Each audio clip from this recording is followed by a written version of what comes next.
Sompa FM, Sompa TV.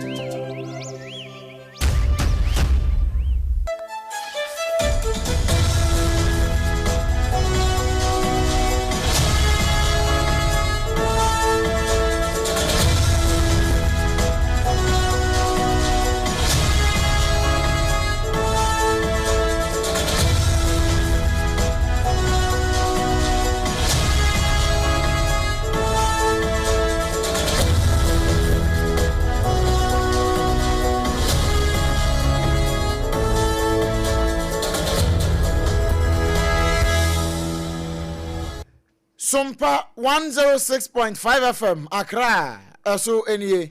dumienu abo na yan de no wo hwa de no a ene ye de na abo pepepepepepepepe oyi bi firi mu enye ye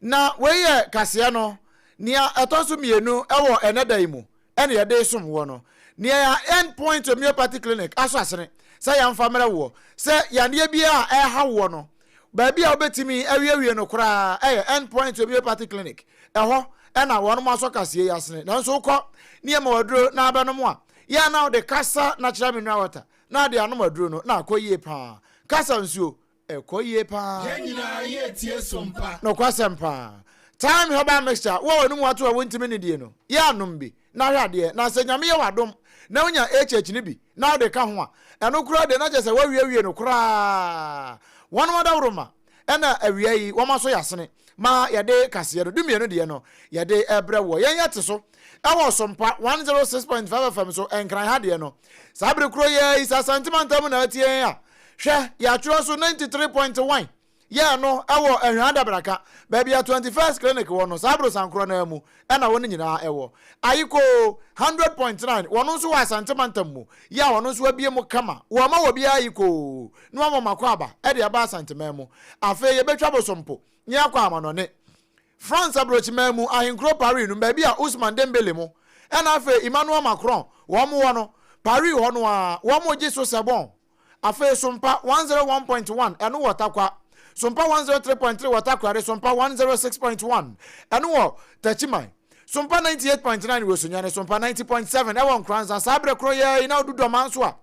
doma eye Sompa 101.3 ena doma ho na doma FM 100.7 wano so agye gum kama ya wa ya sempatre no kana hie ban radio e won kran kana hie ya wano so agye gum a enya asem kuma Kingdom 106.1 FM e wa mankasim emfinfi mantamu efrian etifi kosi mfinfi ni anafo nyina no wano mu nyina etie udiko da na so e na wo hwan ne a ba bia radio fo ni nyina wono ya no wa Sompa FM ye tuamu nyina musa belaba e ya correct pa hia ye wo Facebook ne so Sompa 106.5 FM Accra and on YouTube near Sompa FM Live www.sompaonline.com so ya kruche nsem ni na de akogu ho a wo betimi akwakenkan bie awia yi nsem wa ye de nam no na boso bie ene se asantimanta me mane boy fi on mababeto pon so e kire se timamfo che se wo bo kya bebo wo mo ena makwanhia e man hom ne so e wo ya asante mantem sanso Ghana fo bie wonu koko ya aban to a wonu mtu ya no minority fo akasa e de afa ho sanso ena aban anamusini bi wo bo pomuden adwumayefo abaso e wo enkwan omofa so mutimi hwa amanfo emfa ho ene akade a omu ni bie atwemamponia DC eye olemyamfo Ishaq Ibrahim wo kade a kira de suamfo se munim na mofo afoforo na mo de koburu teacher ni wa atwemamponia mansinu mu a dantoma sinema sana futuo nso akọ ede ama Ghana fo kire se ne ya wo man Ghana yenye mfihye aduosia enkuni yenhwe se ye bebo ye homodin na fe ye die yankase ye hunyumadie no ye ma no empem enko anim Sompa FM afutuo akọ ede ama awofo se won mu entity won mai ni ye eno nam so ama so wo man tetu am ye a enne de sa akoba na fe enkoda no binum bebre emu ade no arewusam a asi e wo Ghana fo bi omo Lebanon enam so amasra dom wo Ghana de nkrata e de aba monten a ekakase hu ebie na weye kakra bi ne yapone ho saa e de ama wo no na wotwi mu nso abrone nsam wa baaye wanim se na wotwi mu no na Iran ena Israel eni US wa mu ntokwa no ejina mu saa enwieye na ka ho a ene ka ho bebre ya wo mugusu a wo na ekwo emu nkomo sani yakoye me wafa na ne microphone abuser se wo gina mu ani na wo kasa ni nyina ya de mu nkyire mu ebebre wo enuanom ne ye banu odoma nkoma chia me obrempon na kwaku ampoma menimenia nana opon checheku afei kan ye ho na yemfa ensam emra osane ese efatade achi Facebook page ne so mesre wudu onoma like no ahye no asanso do comment ne bia ka ho bi na wode aba eno ebeboa yen ama yen atimi ede eye kase no ne wode bebre yen nyina ede ebebrem na yento aso e na afei yemfi ase emfemfre ya asante mantem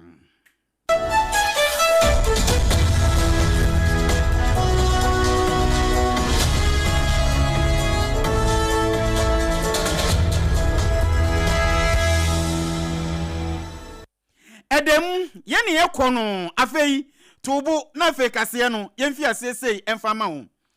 yenkopie mu ya asante mantem amanebo aya amanebo ni ba wabedu ede ababeto prono so awie ede ama ye kire se ehumbo kase pa boganafo bia we ya asante mantem enye se bia atemuda na eba na de ehumbo de ama omo anase Yesu Kristo na wo sene afiri ahwenwa ni mu ababepiem na emum ekwan amanfo faso eto ananan mo onse de wo ya asante mantem na no odin afi yen hyede nu babia nanso akwanhia ema no homne so ya asante mantem no abusua eche woche unwi wode abeto do eche mu se dan wo de ya akwanhia ma no homne so wo ofin so ene adwo so kwantempo no so emenam so nipa mpempem aneto nanan mo nse do dan no kro ya yen ko hwe eye potokrom so a potiri krom ewo nso akwanhia si ye nipa dunsia anato nanan mo nse do wei edi hubo kese pa na ba manfo ewo honom ebi mpo chese shempo kra de comment so mo ntira mu bio ebi no so do mo nsa tren driver fo so chom sa an se ka wona sen shada kokotoka wo mo nkofo driver fo a sabi omunim de omunim eye kwan ya fo so ye twika wo mo ni kwantempo so ahyanso de eme nam so ma kwahia ma wo mo konom kokofo mo sa na no mo dia mo tika ne chi no mo ko speeder sabi wo mutim nyina yom de okoka kura de anu awu okwabrane timi bie ne dum eka munyum emetimi bo rado kasa no kura wonte enti se bi kotema ewoka anu a enya ade obete obehu ani sakwanhia na afasi ebi nso mpo kire se eye MTTD fo Motor Traffic and Transport Department no yese kwan yom so mo faso eyom adwuma wo kwan so mo cheke kase no eno so enya ade apem konanim sane man ketenkete wanu ni nyina ka ho bie anenam so ena kwanhia ema no hom ne so sa wa ya sante mantem ba wa bedu eti no gumu woni Ghana fo bi edi nkomo sei sinina wi na se MTTD licenses road safety for any adwuma yi traffic sinia we ni ha some I don't say DVL for is nothing because onya the rein ma one check speed limit obi an check one check say traffic ye adwuma obi an check one check say pedestrian traffic ye adwuma obi an check nti ndo no tira de mu ya ni 20 cities omo check say driver ni no o twika ni do here 20 cities nti I don't say we must educate the MTT so mo food ni mo ne akoko yi me kase ere aba obu na ngbe no e bi asofu bo ko le ba bi enye na bi so ko le sa sofo ni yi so ko le sa ba hu sa sa nye ma wo nyina achi no na obi a wo ko fo le kwasa nye ma no na ko shen ko hyewu na ama se bi so ye na eti ana le pe ko ni ko mtenyi ya me hihye na mi di ho bobo ni ayo ho sa wei eye Ghana fo bi ewe ya santemantem ena omo ko makosem de ato so mpaka se anim eche se ekwan akwanhia ma no homne so ekuma manfo ya santemantem no edi hubo kese pa de ababeto omo so a sesei omu hu ne omunye amanyen ba wa bedu anoto edifia santemantem edi breyen na yenko gina mu ewo Ghana mrahye ojafie na wotwetwa mu no mu ho ena Ghana mampene His Excellency John Dramani Mahama wadi wa mai yetibia ene abobre ekopie mu amrahye ojafie ne abrofo no waka bi pa wo kasa papa na ne nkasa yenu mu no ena akoba se wonu mu mrahye ojafo no wo mu so aho adwene ene anabu one p for Sompa wonu se wotimu bi na wo mu kire wo mu adwene saa na no na onomnyamfo Isaac Yapoku ranking member edema wonu mu a konomti nu a ehwe enuane ene awrokocha koko de ka ho ne so ewo mrahye ojafie no wogina simpie ni apaso no aka say imoti ha eka awrokocha ehon nsem wo mrase bedwam monkwohwe wo mo a edo koko koye ne kwahwe kwasahwi wo de tumirika kura kwa oboase kwa santimantam opromantam vivimantam ba biom do koko nyina no ya to koko free afrasa November mu ho edeba ebi kura de October ya to ni nyina 1 cedi aban fema won na what can I say they didn't pay. Now they have slashed it to 2,587. And Mr. Speaker, even the 2,587, Mr. Speaker, they are not paying. Mr. Speaker, Cocoa Board owns the license buying companies in excess of 11 billion Ghana cedis. In excess of 11 billion Ghana cedis. This is what the Chief Executive of Ghana Cocoa Board told your committee, the Food, Agric and Cocoa Affairs, the Chief Executive of Ghana Cocoa Board himself. I asked him that question, and he said they are owing cocoa farmers in excess of 11 billion. So, Mr. Speaker, if you are paying 1 million every month, it's going to take over 1 year for all the farmers to be paid. Mr. Speaker, is this fair? Mr. Speaker, one of the excuses they are giving is that the international price has fallen. Mr. Speaker, is it the first time that international price has fallen? We need that try to anani edikan. Ya amansa dwamanso. Ya ti koko boso. Ya no nti moto koko no, moto kura wie e de kɔ niam de ba mo de aye wie. Momfa akuafo sika nkomo mo nso so a. Mo ba ya kura masa ate so. Mo ti so wie ye nso a. Niam esa mo de ma won no kura mpo no. Eno nso akokam. Na amoakonkoto funda camera wo koya awama. Funda kanu ama sika no so awamfa ama za de we de na ekwan ne ba ne sen we your ranking member ya oda konumti nu a ehwe anuane emfu de ena ne nyina awrokocha ne nyina akabo mu no so onumnyamfo Isaac ya opoku ne ne yati yi abusua yentu aso yemfiri mamra hyebedwa fie na yenkopie mu ewo eye ahafo ano South abaton peso so na amane efi honum ababeto pron so ekyerese aban na musini a obutu mpotam ho Honorable Ibrahim Ayamba Isa kaka ni di ho Nelson Tato wodi atodo echem se adwumayafo omo ye adwumayedin eboa ema pomuden etimi koso iye ewo eye ne mpeso so no obom abaso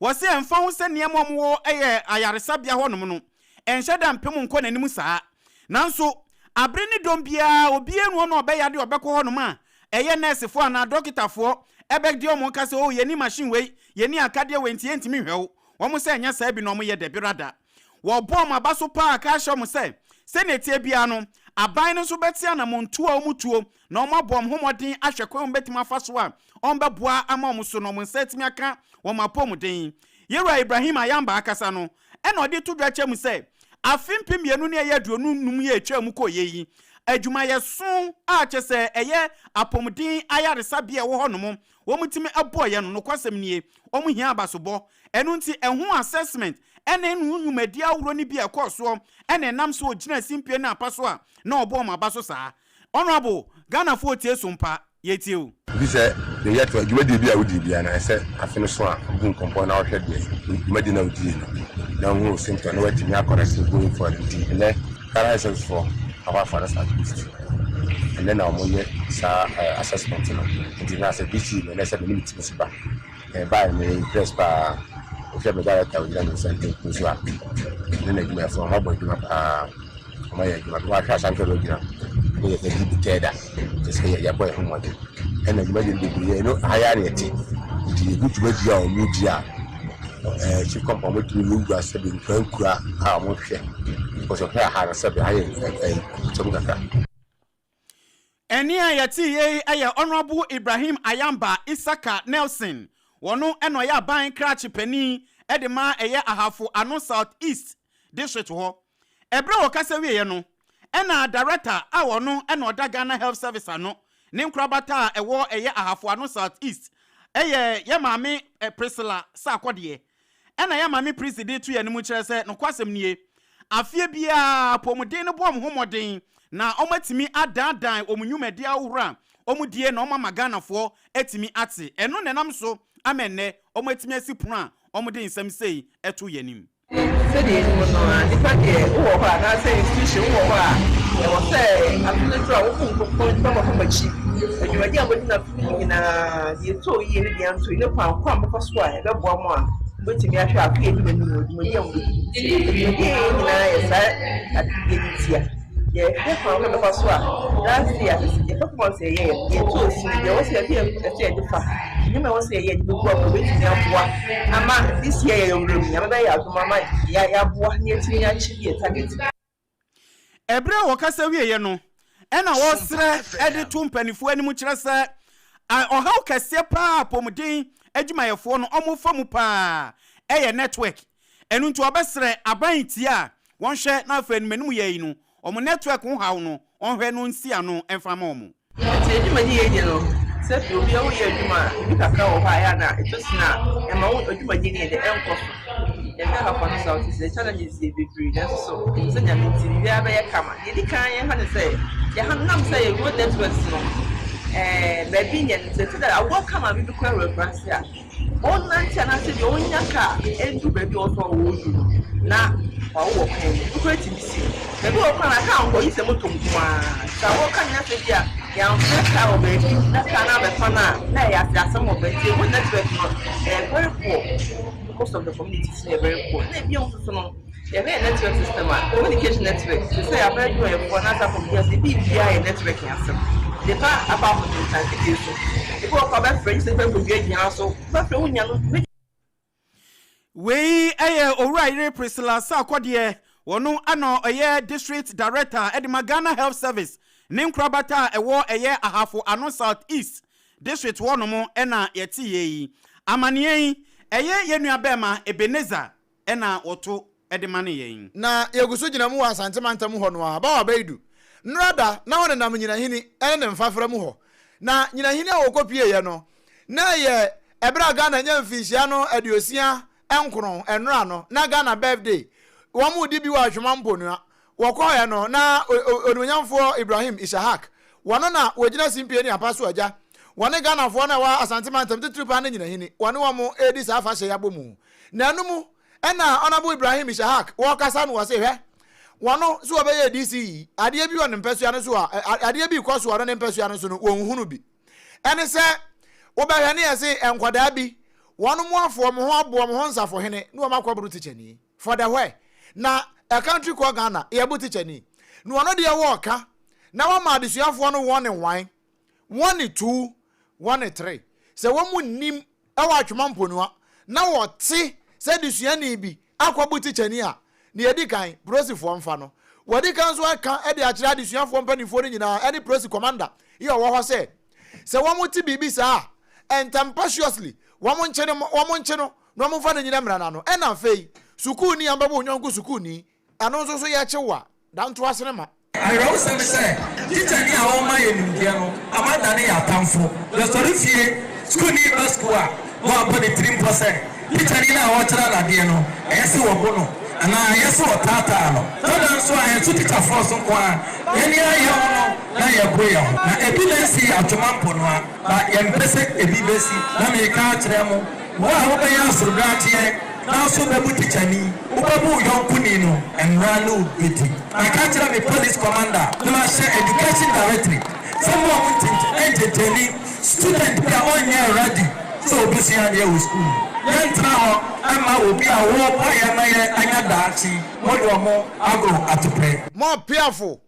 onu a wo boya ama anya daachi no na mo bo mo atodwe mo gro mo atopre sa ha no ene sa sebi mpredia sansem hunu no nya dia obesoso e wa atwema mponu amansi no mu enu nti adesuafo ene mu a mo ya tuturu asem e wo mfimfini ho no muntum hofo wei eyo no manyamfo Ibrahim Ishahak wono ene ya ban kra chepani aban sia na mu e wo atwema mponu empatam ho a wode sem wei eto yama ne boni ba wa beidu enim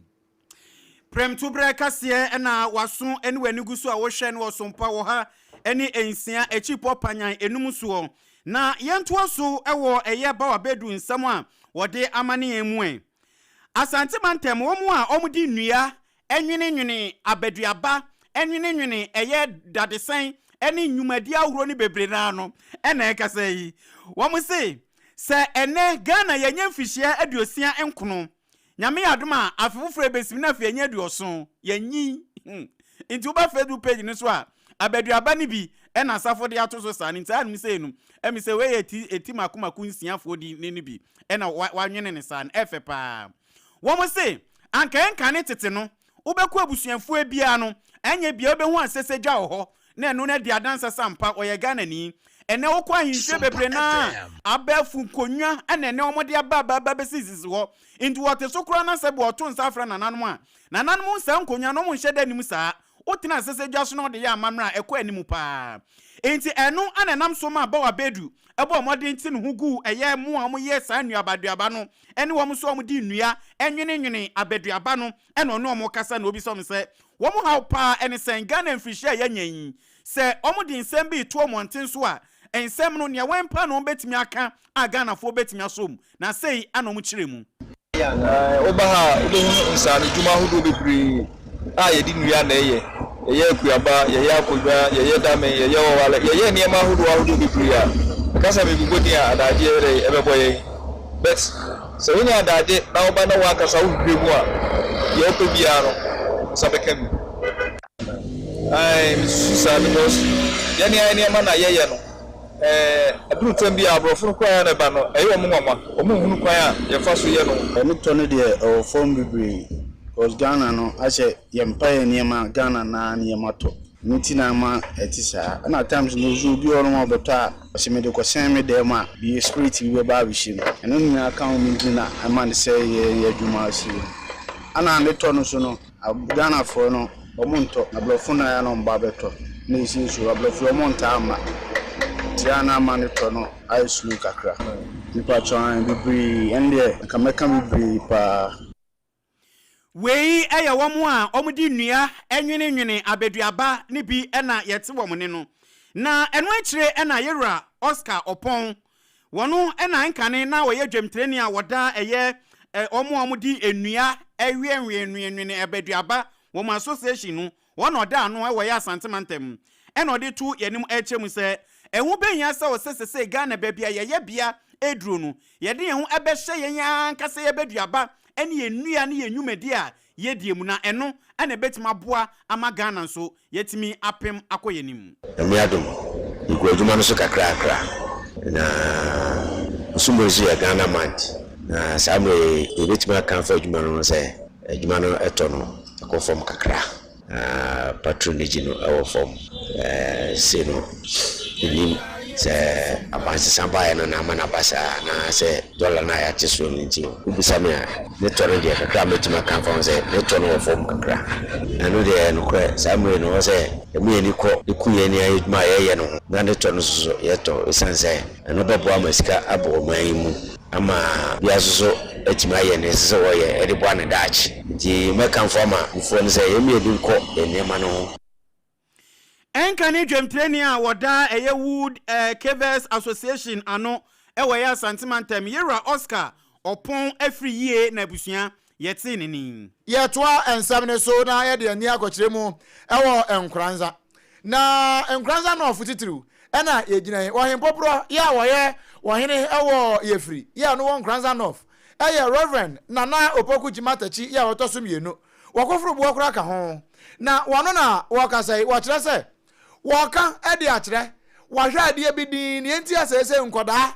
emu fana enhye da mu ade ne ya na awofo ne ka ho nanso waka de akire awofo ne se nia nkoda ne beye bia no wom ye difrifie ansa no ma kwa abontene enti so kwa abontene na so wokoye nyambransa mu abontene a na ye se fie no ntete na nkoyie waka si epesi enya society a nkoda bu ade na akoda hu pani obagye ne baage akoda hu pani obonsampa pani ne nie akoda akora no nyonko akoda kasa obu ne die ebeba mu pa ede a na ye sa awofo no ye waso die wonens of mame ototo atuo na bo sa nkomoyi ne mofra na omaba no nso omanso de omode nam ne obeka bia na omonso ewo ne omonima omonso etoto omonema enti ye de nkaya itirimupo ene ne ye ni abre ho a ye pese ye pa ne se ye behu se enkwala no eye disciplined because omo na future omo ba be take over from us enti se anka omutimi ebusu ban papa bia na chese nka ne kwan so ano nanso nyema no bi wo ya na ye best class so eji ensamba ye guso ebompa ese nyankopon be ya dum ama discipline level no akosoro so that enkwala ye be system no mu no omo nyina be ye enkwala papa atimi abe ye ne ya hwehwe se omo so be ye ayempani pa magana sani ebaya wo mu nyina baya mpanimpa ede am oman Ghana enu nti ena Reverend Nana Opoku Jimatachi okofrobo ya otoso mienu nani abre ya wo ka ne nyina na ne nyina mu no sani ebaya betimi aboa yen na ye da ache etimi akonka ntia ya to akase no eso ebusua yento so na yenfa nkrata yi enfa emrawe nkrata no mu nsem eche akoso ajapo manwom na efi eye asrafo akache ena beto ye prunsu yi enra ena ebeto odwa kire se ebra na bo eye enwumre no num empemu na ekwakobo eye ninu nsia so no ena omunya ne nte kire se asrafo a omuya Ghanafo a wo mo hwe aboa masumdue etimi akoso e wo bi manso ene Southern Lebanon ho no ene obi nim se etue efriyo se ebanise yo amadan krom dem o eja dem ama ya twaja hyimu kra eno enam so ema United Nations Interim Force amonso ama asem yi omate ho ama ne bo ama omabo Ghanafo mpanifo ama ne ekese Ghanafo ade hye won ne ato yanie nti enam so mpokra menkrata no nsem ne fa baabi no asrafo na siso di achem se asrafo mienu ene omo ho aka a te bi omdam no emu odempa mesrawo se ebehia me no nyina omo mpaebo ba ko nso de sesi amekasa yi obroni bekasa wa traumatize ama yi se no mpokra so no apomudin abua atu apomudinfo no ebo mo homodin ehwe se obetimi enya enkwa na wanya hoden ede aba eye ni nwumadi awuromu na enumu ena emu nsem ba ko so a epie won krata mu kire se adankora na asrafo ewom aye friend officers mercy eno nso mezisi etuo gumu ema chese eno nso o ma hye drobi ebio wo mo prepare ni nyina nso wo mo jo ma ya hwe ewo eye ayaresa bia ewo eye biaya o mo kobo o mo sese no ne friend medical bank awewo ena chese o mo jo ma ya hwe ema se sempo kra ni mpanifo ofa kwan betimi afaso a wo mo ebekwakofa Ghanafo bia asrafo yi yebekwa yi o mo nyina di afiri ho no mo na afi ye do o mo apira no ede akọ eya yaresa bia ehu ebehie no ewo United Nations Interim Force wo mo atena kese a eno ewo eye US ho no mo na amane no nso mufa a chesa asrafo di tudwa chem se Ghana ni bia kana komanto ne yem odehye kan obi no call Lebanon na no ho ye ombehwe ameki sure se bibi boni bia no ma beto Ghana ni bia ne titiri asrafo a omwo eye Lebanon ho no mo no ebio sesie ya meka sei Ghana ban ene afenso asoye hwe ya akwantuo ene ho enkoniaba esem so foreign affairs wo nyina de omo agim ene afenso New York wo mo atena kese ewo United Nations ho wo mo so mo no nyina sikete ehwe abo amane a kire se ne asi no enya de wo so mo so kra enya de papa na sasrafo timi kwa akoboa ama abambo atimi akoso obi manso a na ye kwa akodi o mabro sei enkrata yi oba pani awoto nkra edema asra dwumakuo no ewo Ghana Navy ho eye Captain Veronica Ajo Ahin ono ye acting director General Public Relation ena watra sese enconfirmance central dwumakuo nyina o de Sompa yenso edin ehyemu ebie na se oye press release no na mfa Sompa ene na ne aka nyina no eye nyame ene befia nyame na beka no ho endpoint homeopathy clinic adawroma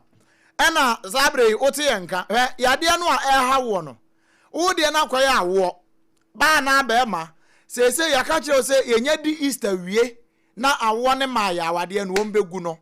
so o maka bi a kire wo enti misrawo Easter no a kire so a bosome de kure nru ene date eye 7 free hwie be enkosi wo kire na awotwe na Easter na yede awie enti misrawo bosome ntam no ubetime de anyem fakọ endpoint homeopathy clinic na yem wa na anyem na bibia nko yie mawo afei be ma nso so a ye kan wo se wo be ma adan a wo pagya na de wei wo ne wo yire wura dan mu a wo ba ba ye hinchi wa bonten da koro saa hinchi no nyankwande o na emom eye sotoro eno waje ne saa no sanso akọ gine obi baba mesrawo ye nyina ye beba bra na yakokwa wu no enya ba no emfa ne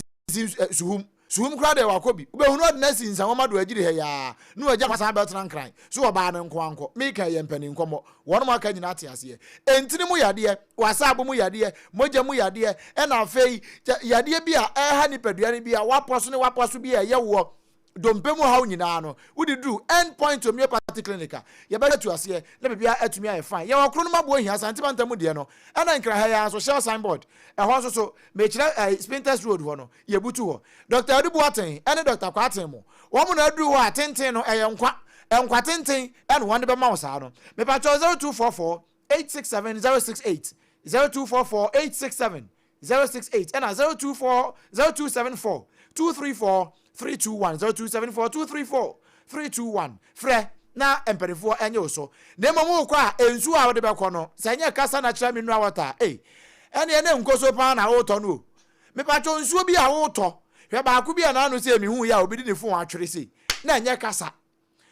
kasa ana me sɛ wofa enti bebrebe nyina wonte ye no sɛ ye matumi hofo sɛ free na ekro wo ba nom kasa na kyerɛ menu awata eno no hwɛ kasa na kyerɛ menu awata ba so mpa fie ha no ne yenom enu ntie dia okuduro nu ado no nyamesuro ni akamfo dia ma obia wo wona mabontene wo pe bottle water pesa she efie tete adaba ne bi ne friend dispenser no enu bi na wo di si fie office ana ba bia ma obia ba no mbia me pa cho kasa na kyerɛ menu awata ye de enu bia dwumadie bia wudi na amanfo ya wedding birthday eyefo no nyina me pa cho party bia wo to epo club no awai wajen se obekɔ no okwa afa nsuko me pa cho ye ne kasa na kyerɛ menu awata no na beboa wo Kasoloma Ventures ya wode ba ye no wo Taifa back hospital na chiri ho no a the numbers 0206 469 430 0206 469 430 ofre no a ba bia wo bia no obeje so na wo no so de wo de abre osisi a ne santi ya no abomoden wo a wanu mu ato ye kan nyina wo bi se mu ye dede gumasum adan ya maposo bi ye me ya me so de ya se ya bro me onti se ye fredro bi time heba mixture na ana nkwa ne wo ho Jerusalem me pa cho tumirika ko pharmacy ne ba shop bi e ben wo na ko time heba mixture ne bi tonom na mo apa eno na wono mu a wo wanu mu ate wanu mu enhye dante ye se wanu mbeto so no eboa mu wanu mtoso ma atimi te obra so abadi waposo malaria na hache wo no da bia asa awode wasa wuhuro de obi awiakete ne wahye coat ahye suit winter coat a hye awiakete ya redam kantamanto hwe ba bia wonam no ohyewi manfo okura dwa wo mo shirt na wo de wo dwa bigu ho wo hia time heba mixture eno na beboa wo Dr. Tafri jase nya na ewa pharmacy ne heba shops nyina mu na emom nya mo pemfo ba ma akoda nufo na akoda wo nya mfinhia dumiru ya per time heba mixture ne bito na fa nom ka ho ebekọ yie pa 0244 417 669 0244 417 669 won ma da woroma ena wie ye be nsam yi e de ama ye da ne ye ho sima ye ba amra no nsam a e ba na awatwi mu nyina no ye bo ne nyina tofa esa de ama bio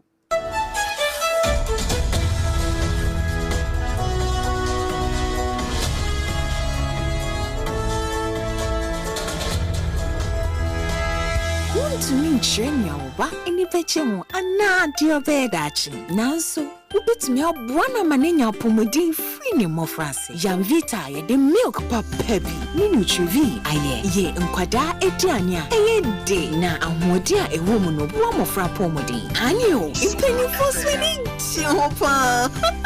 Mawobano apomodin free ne mofrase Janvita gumo do bepre Janvita, a delicious way to grow. FDA aji ejwadie yinkrato yatum. Endpoint Homeopathy Clinic. Ghana had the obi enim say your prostate. Na baby omutibi ye screening ema hu ni ye etu asia. Na Endpoint Homeopathy Clinic. Anase kidney, liver problem. Wo fa baby ena adjujo. Na de fa ne premature ejaculation no a be ma bi a wo ne wodofo akwakwahia. Asa wo di ne ho agro. Asa wo tonte. Ene ye bra Endpoint Homeopathy Clinic. Na ye moa wo. Ema ne mema mo pa wo. Endpoint Homeopathy Clinic. Womo demu fua yare bia infections bi na wo ho anase bia wo hwa wo fa ba bi na adwodwo kidney problem prostate de Endpoint Homeopathy Clinic kuma se ubehu Endpoint Homeopathy Clinic e wo kronoma bohia e na akra hanso so de wo mo ginamu ankasa e wo Spinters bebre friend share signboard no huduro na obusa sa wo pe Endpoint Homeopathy Clinic obia e be kire for Endpoint e wo 0244 867068 and 0274234321 Endpoint Homeopathy Clinic. Womo demu Emra me pacho bra na me hwa de wo bag. bra adan ena nso biem time heba me hye ya me ka se yi ba akun ani wayi me ensen bra sanya time heba me hye esia gyimi ni me fiefo enya de abako ebeso yen we de udi se ofa ni nyina time heba me hye me ka se me di one dance ya heaven ena de me kwa akopie enti se malaria we draw ne time heba mixture enye enunku o de nanum ato a wontimi anidie no time heba mixture duro no ena yema o oba a wafa afuro de o ma akwada nofo ene akwada woni mfie dumienu entimi num aduro yi bi se obeto aduro yi bi anoma hwe se wakọ hospital anase lab ame yehu se wo atridie malaria yi bi ansa se o time heba mixture enu dudu atu a fo ani kire KNG Herbal Center ewo Emrom Abidjan House ana ba akoso wo atonsu Monaco Junction eno echi obenya bi atowo over the counter medicine sellers ene herbal shop dodo na emu Fre 0244 417669 Kayo set time no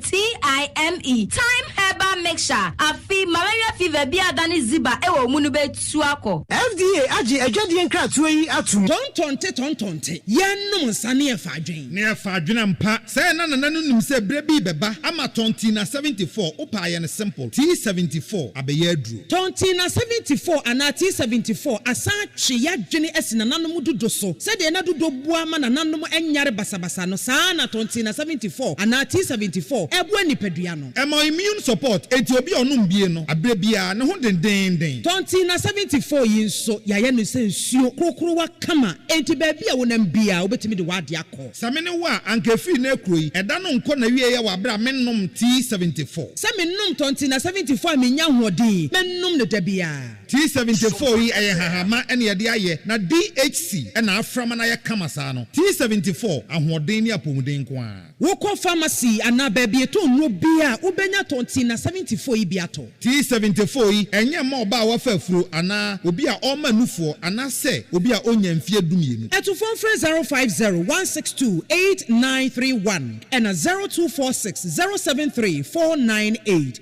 FDA agi adwadi nkratoa yi atom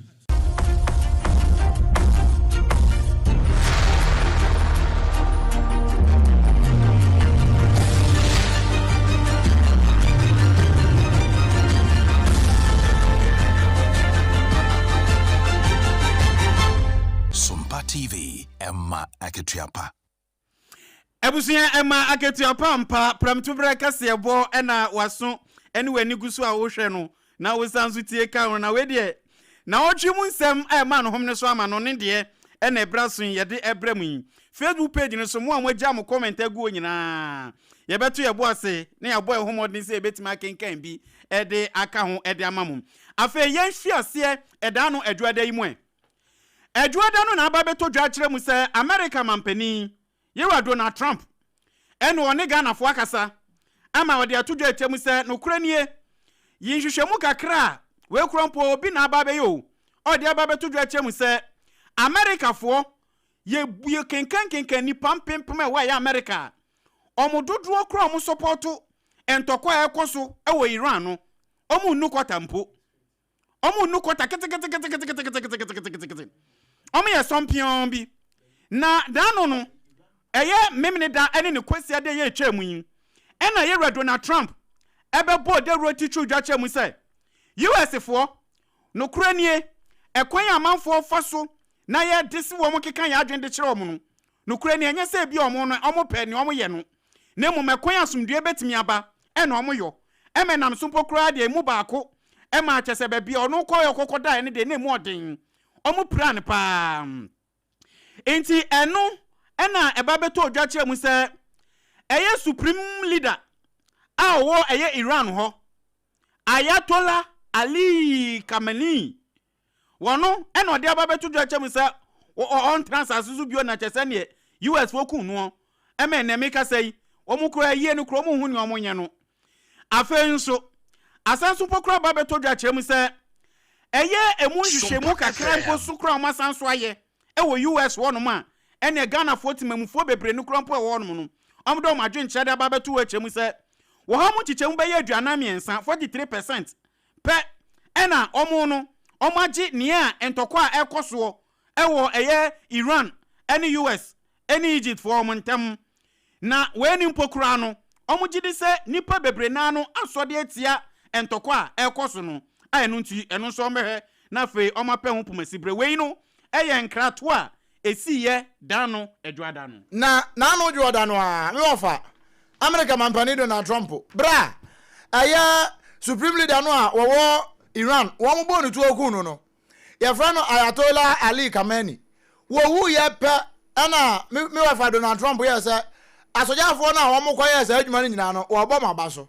na wo mabaso no wo kasa kire Sompa kasi. Today, the United States military continues to carry out large-scale combat operations in Iran to eliminate the grave threats posed to America by this terrible terrorist regime. Following our obliteration of Iran's nuclear program in Operation Midnight Hammer a short while ago, we warned Iran not to make any attempt to rebuild at a different location because they were unable to use the ones that we so powerfully blew up, but they ignored those warnings and refused to cease their pursuit of nuclear weapons. In addition, the regime's conventional ballistic missile program was growing rapidly and dramatically, and this posed a very clear, colossal threat to America and our forces stationed overseas. The regime already had missiles capable of hitting Europe and our bases, both local and overseas, and would soon have had missiles capable of reaching our beautiful America. The purpose of this fast-growing missile program was to shield their nuclear weapon development and make it extraordinarily difficult for anyone to stop them from making these highly forbidden. Sompa FM. No for America mampani Donald Trump no na we White House pe ena no wo na ye one Sompa nkomo ena ya twen kakra gu ahoma so a ye de so mo na no Jordan sanso ena eda ebnada no yero Donald Trump eni central for kasaye na nsem odi tudwa no na obubu asese ekwan a Iran fo Navy fo wetimi abom homoden amom ship esi nsuo so emu makomako edu ato nsuo na se a mika sei omuntimi nyiye eno nso central for hye mo ye no ebini. We're destroying Iran's missile capabilities, and you see that happening on an hourly basis, and their capacity to produce brand new ones, and pretty good ones they make. Second, we're annihilating their navy. We've knocked out already 10 ships. They're at the bottom of the sea. Third, we're ensuring that the world's #1 sponsor of terror can never obtain a nuclear weapon. In the way, America mampani, you're Donald Trump. Ena yate se wakasa no na ni nyina mu no China fo nso edom ho agim wo mo de asundue nkrata ena wo mo de ma eye Iran tokwa ye ekoso yi wo se asrafo a wo mo de ho agi san tokwa mu no eye obi anyai muntwaso ne tokwa na ya doso na eye foreign ministry ho no mo kasa mafo a wo no ena okasa edema eye oman no mo ni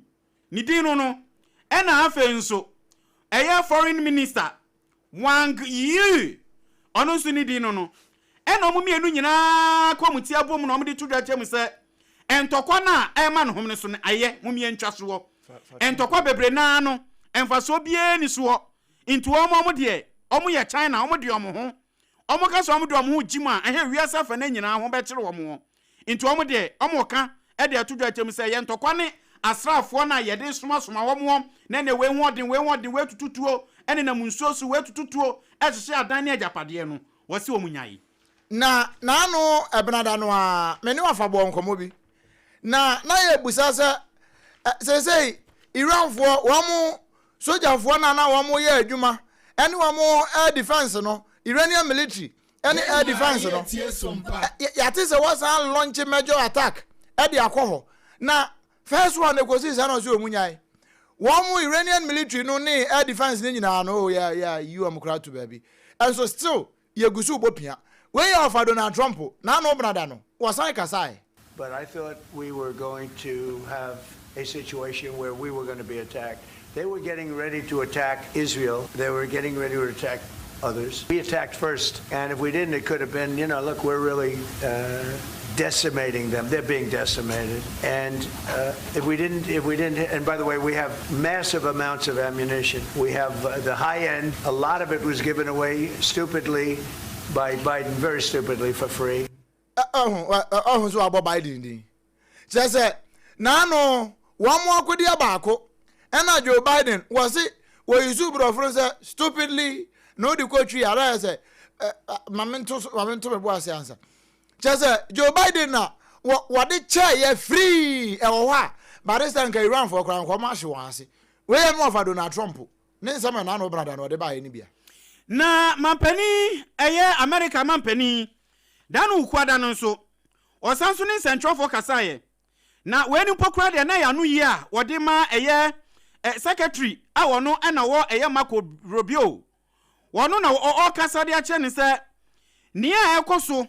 ewo Iran fo wo montem ene ntokwa ya amom hom ni so yi bebre na hyedanse ase ba ekwan a wo fa so a wono Donald Trump oni Israel fo akom ho abom no o kire mu sei.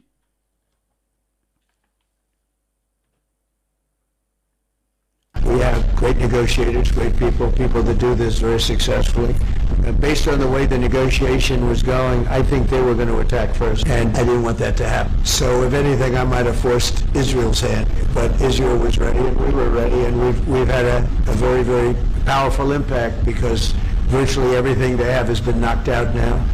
Their missile count is going way down. Amazingly, they're hitting countries that were, let's call them neutral, right? They lived together for a long time. I think they were surprised. I was surprised. And now those countries are all fighting against them and fighting strongly against them. Someday they'll write a story and they'll say why they did that, but they hit countries that had nothing to do with what's going on. They were sort of leaving everything alone. All of a sudden they had missiles shot in, which shows you the level of evil that we're dealing with. Enia yeti America mampani Donald Trump enana o kabro fugusisa no. Me ofa no Sompa FM. Wa mananso wa nana ebusa na se yati se Ali Kameni ne ba aye friend se Mojtaba Kameni ya wono na Iranian Revolutionary Guard corps ya wa modern wano na yese wode ne botom sika eto akode de ma won pa na ene yese ya wakune papa asa akune mami entokwa no afi na ebe sha se no je omunyai wono wa hwan na jitu wa mom kura madi na mande wono papa no kura wono ye ninuo ene wo mame kura wayi wo mafiri ho wasi group bi asori ye bia wayi won se wo bi si waso de ba wo saman sa saman no so wo besan kunu. Well, most of the people we had in mind are dead. So, we had some in mind from that group that is dead. We have another group, they may be dead also, based on reports. So I guess you have a third wave coming in. Pretty soon we're not going to know anybody. What? Group will be our sorry, they are dead. They are all no so crano or dead. Several from be our sorry, so ba, one also by dead. More for Donald Trump. What I can say. Na, a day I was done so, and some be a man home so. Wenu na Israel ene Iran ena wo malanchi dwumadie foforo na wenu kra de wo se ne edi kampo kra ni a wiemu hyen a efri UK wono mu ene chetetemamufo ewo mu no ya mo delay ewo wiemu na eno enam so ema one Ghana fo kasa ya UK government impokra aban so ebe kire na adwen kakra edifo ho eda ya wada no na Ghana fo bi ene amanfo bi nso a womudi omonsem editu Sompa kase anim editu dwa a yentie bi. I'm coming from Tehran, and there is a lot of chaos in the city, a lot of missiles and attacks from US and Israel. I'm not into the politics, but I know it's a lot of, it brings just a lot of sadness to people. We hear some things, some collisions outside of the city, but not inside of the city, sleeping in fear and waking up in stress. So the situation is a little bit awful. The future, I think, because Iran has so much power, and I think this war, it's finished very soon, and I think after war, peace is coming for our people. Mo, enti wenu agana we kro no munya Ghana ni o. Wenu tara nkrofo amwo kro mu ho. Ena wo nyina di ne ekoso no edi to Sompa anim. Chese o mo besre wiasa fa na nyina se ntokwa na ekoso no yenhwe na yente suhu na asomdue etimemra na sa asomdue beba sa asomdue ma UK mansoafo customer wono nso so kasae se na no ya wada no woye se wode adupre akwafa UK fo no a titiri ni won a wo Dubai no ade wo mo aba UK adehye a wo Dubai nkwan ye be 140,000 eno kura na no ya wada no timi kwafa kakra bae no kakra first one ko no me 4,000 pe 10,000 kura woni anu eno na wote se ade na delay no wo se wono wo soma 4 typhoon jet sa jet ye ba ase to no wo soma makoma 9 na wono akwa adupre no a ede UK fo no eba no o makobo ho ban de o ma ba bedu UK mamu na wo wonnim na danto asene ma wo be to bomb bi a wo mo be se no won kasa mu no won ba ba so na customer won so mpaka se eche ni sei. I can announce today that we're sending 4 additional Typhoon jets to join our squadron in Qatar to strengthen our defensive operations in Qatar and across the region. Wildcat helicopters with anti-drone capabilities are arriving in Cyprus tomorrow. The Defence Secretary is on the ground in Cyprus right now, coordinating our work and meeting our brave servicemen and women. Sir Kestama, and the Kasaye, Qatar, Dubai, Kuwait, Bahrain, Edi Kwako Oman, and in Fafram Wonyano, Empo, Pakistan, Nebagrestan Fonyina, na Iran Fwana Maron. One is one would name no do prebia 2 free airport one no no Dubai airport no matumi adu prebia betubiano one be hunu so aye tamfo one be china to form eti so eno na customer be kasa aye kire say one wo kwa akwafa ne manfo aba na wo aye be ma no o de ya be no dano efiade yi eye nra ena en panifo a omo eye Central African Republic womoda eye Russia fo ase ewo emwa sonko a mampani eye Putin etimi abon homodin ebeboa womo ewo anyina mahodin emu na enumu ena president for sin eye Achungi Tuadra wode tuputu enimu chane se wodana sepa entokwa bebe nyina yi omahodin ne omanyina mahodin abafam ama chesesese nu emwa no mu behia impo so mu seso mu akwakoto o mabayi ni nyina no ebetimi apem akonanim a na eye emwa a umbetimi ayo momwa inti ene se eye Central African Republic for ahunyenye mu na Russia fo etimi aba bonte aba bebo mu se dia na chese ya aseda ena omde be mo inti wei eye ensam a esi da no efiada no ena emu nsem bi a efri eye African Central Republic for aba betopon so a yenso yabo akire ede amamun ye wie kase no enura de no ne ye baaye no ne senura no ofa senura won kasa na ho yira no enu na wabo modin afra so mpaka se yensa ntwefo no a wo mo White House wo no ofra no se monye na monko kan kire Iran fo se wo mo soja fo me yensa pe na aka no se wo mo fo mo na de angu fom na se wo no Donald Trump wo ka ne ho a wo beku nyina ahye won nyina ase na emom se wo mo gitum no mo ba negotiation table ne ho a babia Iran atete aprapansam akodru bia no America fo se bosome na wotwemienu da krompo eno om de sika ebe hyehye Iran nyina amana ne America asa wonom beye na emom se wo mo anye no waka ne ho de a wo be run Iran no obeye ne down. And I'm once again calling on all members of the Iranian Revolutionary Guard, the military and the police to lay down their arms. They're only going to be killed. And now is the time to stand up for the Iranian people and help take back your country. Have a chance after all these years to take back your country. Accept immunity. We'll give you immunity. And we'll be giving you really the right side of history, because that's what it is. So you'll be perfectly safe with total immunity, or you'll face absolutely guaranteed death. And I don't want to see that. They don't want to see it either. Total immunity or absolutely death. And what kind of side you on absolutely death? Me offer say, Samo Saranda, Namu giant or Quano de Mutu and Makudi and Yina Gu Hodia.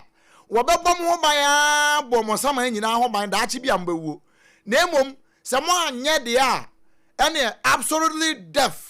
And whatever Bamusu, oh, Mosama and Crabessa Kum, Ediaka home. we so ana yegyina na another yi ensam a yade ba so mo na mo no ne de nyina ka ho na awatwi mu yade brɛ wo no yade ne nyina esi ne mom hya ne so say endpoint homeopathy clinic ana so yasene ma yade brɛ wo bra kasa na kyerɛ me nua wata ebo ye chidom na time eba me chanso ebo ye piano ye twagu ye ewo Sompa 106.5 FM so won kran ha opie mu asantemanta mu a Sompa 93.1 wono so jigu mu Sompa 90.9 eno won kranza 90.7 no eno won kranza ayiko 100.9 eno wo kumase hono a Adavopa Radio of France in Group Paris no Sompa 101.1 watakwa Sompa 103.3 eno watakura de Sompa 106.1 watachiman Sompa 98.9 ewo sunyane Sompa 101.3 eno wadoma Kingdom 106.1 eno wamankasim enadoma 100.7 eno so sujigu mu udi koda na so ba bia radio phone nyina won ya no ahwa Sompa FM ye gina mutua musa abela ba na wahwe ya kira kwan afei kanasi ban radio wono so gensem no epeti ni nyina kama ewa kanasi ya kesiem ho Facebook no eya Sompa 106.5 FM Accra and YouTube ni Sompa FM Live www.sompaonline.com so ensami dodo no ye kruchere nyina de akwagu abetimi akwakenkan bie enuanom ni ye ba no oduma nkoma chiame obrempon nana kwaku ampoma mene mebra nana opon checheku yen ene ye bre ebe som wo bra na asafo kantanka tam yen kama di free ha gane hye yen ede egu Facebook no ene YouTube ne so se won so nya behwe ye so de so na ajapia apam dada wa betra se be di chiame